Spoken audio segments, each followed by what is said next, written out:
Sir Madgaon में जो दिंडी महोत्सव चालू है और यहाँ पे नाइट को प्रोग्राम होते हैं, तो पुलिस बंदोबस्त कैसा है? देखो, दिंडी जो है स्टेट फेस्टिवल घोषित किया गया था, तो उसके मद्देनज़र रखते हुए डिटेल्ड एक सिक्योरिटी अरेंजमेंट हमने प्लान किया है। और कल कलेक्टर, मैंने बाकी के जितने भी ऑफिशियल्स हैं, डिप्टी कलेक्टर, एसडीपीओ, पीआई, इन सब ने एक पूरा रूट का, मंदिर का एक इंस्पेक्शन किया था। उसमें कुछ पॉइंट्स आए थे, तो हमने वो ऑर्गेनाइजर्स को, बाकी के जो कंसर्न डिपार्टमेंट्स हैं, उनको रेज कर दिए हैं।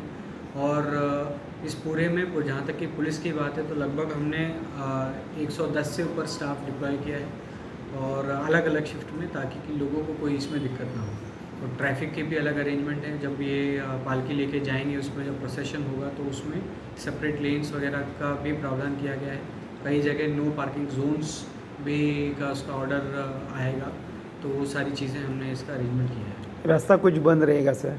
ऐसा कोई रास्ता नहीं, क्योंकि जो पालकी जो निकलेगी वो रात के टाइम में निकलेगी, तो उसको मैनेज करते हुए कि एक लेन साइड का बंद करेंगे जिसमें कि जाएंगे, दूसरी लेन खुली रहेगी। कितने शिफ्ट रहेंगे पुलिस के? पुलिस के अलग अलग शिफ्ट पे हैं, जो कि उस टाइम पर जो मेन पालकी का है, उस टाइम पर एक ही स्ट्रेच में पूरा किया है। बाकी का जो कि 1-2 दिन का चलेगा, तो उस टाइम पर मंदिर और उस तरीके से हमने उसको वो किया है। तो 200-300 पुलिस ऑफिसर रहेंगे? लगभग हमने 114 के आसपास डिप्लॉयमेंट हमारा पुलिस का है। ट्रैफिक का अलग डिप्लॉयमेंट रहेगा। सर जो मडगांव अभी दिंडी बोले, मडगांव में टाउन भी नहीं, टाउन के बाहर भी होती है, 2 जगह का है लोकेशन है, एक जो बोड्डा में और थोड़ा, और यहाँ पे पिंपल कट है।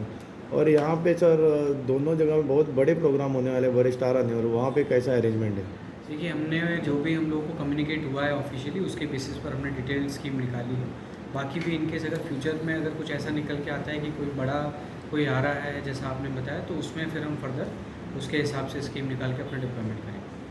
ठीक है। Thank you sir.